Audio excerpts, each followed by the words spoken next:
بسم اللہ الرحمن الرحیم۔ السلام علیکم ناظرین، نوح علیہ السلام حضرت ادریس علیہ السلام کے پر ہوتے تھے اور حضرت آدم علیہ السلام کے 10ویں پیڑھی میں سے تھے۔ حضرت نوح علیہ السلام کی قوم دنیا کی بدترین قوم تھی۔ ظلم کرنا، بتوں کا پوجا کرنا عام تھا۔ حضرت نوح علیہ السلام بچپن سے ان کو بار بار سمجھاتے رہے کہ اس کائنات کا مالک ایک اللہ ہی ہے جس نے ہر چیز کو پیدا کیا ہے۔ جب نوح علیہ السلام دین فرماتے تھے اللہ تعالیٰ کے، تو ان کی قوم ان کو پتھر مارتے تھے۔ پتھر اتنا زیادہ مارتے تھے کہ نوح علیہ السلام پتھروں میں ڈھک جاتے تھے۔ نوح علیہ السلام 900 سال تک تبلیغ کرتے رہے، 900 سال تک پتھر کھاتے رہے، مگر سوائے کچھ چند غریب اور مسکین لوگوں کو کوئی بھی ایمان نہ لایا۔ نوح علیہ السلام اپنی امت کے لیے اتنا روئے کہ نوح علیہ السلام کا نام نوح پڑ گیا۔ پھر اللہ تعالیٰ نے اپنے نبی پر وحی بھیجی، اے نوح، اب تیری قوم ہدایت نہیں پائے گی۔ نوح علیہ السلام روتے رہے اور کہا، اے اللہ، میری قوم ایک دوسرے پر ظلم کرنا مذاق سمجھتے ہیں، ایک دوسرے کی مدد کو بزدلی سمجھتے ہیں، تیری عبادت نہیں کرتے، اس قوم کو نیز نابود کر دے۔ جب نوح علیہ السلام نے یہ بد دعا کی تو اللہ تعالیٰ نے پیغام بھجوایا، اے نوح، ایک کشتی تیار کر، ان قریب تیری یہ قوم نیز نابود ہو جائے گی۔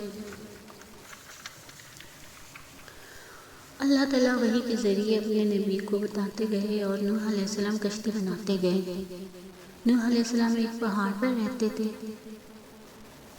نہ تو وہاں کوئی سمندر تھا اور نہ ہی کوئی دریا اور نہ ہی کوئی درخت تھا۔ پہلے تو نوح علیہ السلام نے درخت اگائے، پھر کشتی بنانا شروع کیا۔ آپ علیہ السلام نے درختوں سے بڑے بڑے تختے بنائے، پھر لوہے کے کیل بنائے۔ تاریخ میں ہے کہ نوح علیہ السلام کو کشتی بنانے میں 100 سال لگ گئے تھے۔ اس دوران نوح علیہ السلام کی قوم روز آتے تھے، نوح علیہ السلام کی توہین کر کے چلے جاتے تھے، کہتے تھے کہ نہ تو یہاں سمندر ہے اور نہ ہی کوئی دریا، پھر بھی یہ پاگل کشتی بنا رہا ہے۔ نوح علیہ السلام آسمان کی طرف دیکھ کر صبر کرتے تھے اور اللہ تعالیٰ کے حکم کا انتظار کرتے تھے۔ یہ کشتی عام کشتیوں کی طرح نہیں تھا۔ یہ کشتی نیچے سے بند تھا اور اوپر سے بھی بند تھا، تاکہ بارش کا پانی بھی کشتی میں داخل نہ ہو سکے۔ کشتی میں 3 درجے بنائے گئے تھے۔ سب سے نچلا درجہ جانوروں کے لیے تھا، بیچ والا درجہ انسانوں کے لیے تھا، سب سے اوپر والا پرندوں کے لیے تھا۔ ہر درجے میں ایک دروازہ تھا۔ جب کشتی تیار ہو گئی تو اللہ تعالیٰ نے فرمایا، اے نوح، اس زمین سے مختلف جانوروں اور پرندوں کے جوڑے کشتی پر سوار کر دے تاکہ ان کی نسل باقی رہے۔ پھر نوح علیہ السلام نے اعلان کیا، اے لوگوں، آ جاؤ، جو بھی اس کشتی پر سوار ہوگا وہ عذاب الہی سے بچ جائے گا۔ ٹوٹل 80 لوگ سوار ہوئے، جس میں سے 3 تو نوح علیہ السلام کے بیٹے تھے اور ان کی بیویاں تھیں۔ اللہ تعالیٰ نے فرمایا کہ ان قریب تندور میں سے پانی اگلے گا جو پوری دنیا کو ڈبا دے گا۔ یہ بات سن کر بدبخت قوم ہنستے رہے کہ اتنے میں تندور سے پانی ابلنا شروع ہو گیا۔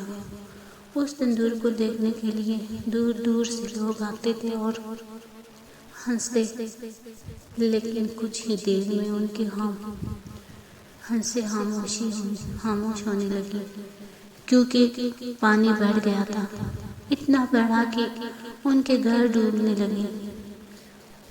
اوپر سے تیز بارش ہو رہی تھی۔ لوگ سمجھتے کہ طوفان کچھ دیر کا ہے تو لوگ پہاڑوں پہ چڑھ گئے۔ کافروں میں نوح علیہ السلام کے بیٹے کنعان بھی شامل تھے۔ نوح علیہ السلام نے اپنے بیٹے کو دیکھا تو آواز دی، اے کنعان کشتی پر چڑھ جا۔ کنعان نے کہا کہ ہم تو تھوڑی ہی دیر میں پہاڑی کی چوٹی پر پہنچ جائیں گے۔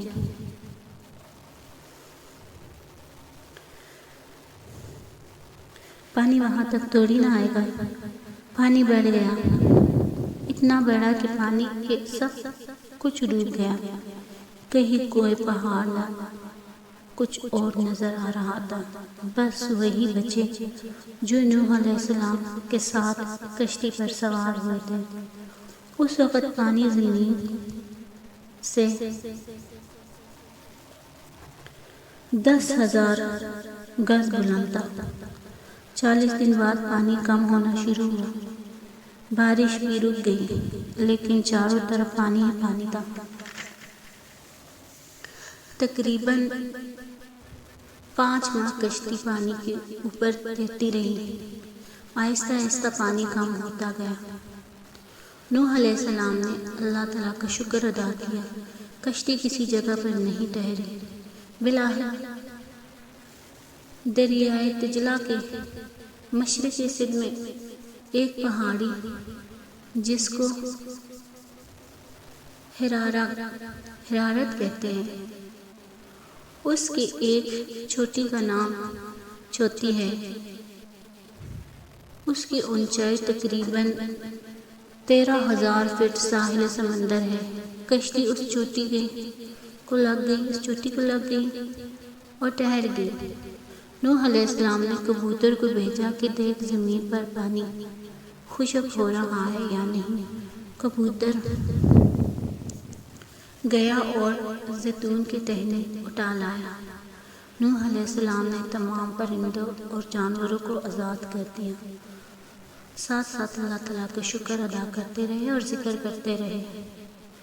دوبارہ سے دنیا آباد ہو گئی۔ نوح علیہ السلام کے ایک بیٹے سام، جس سے عربی نسل چلی، دوسرے بیٹے حام، جس سے سوڈانی نسل چلی، تیسرے بیٹے یاف، جس سے ترکی نسل چلی۔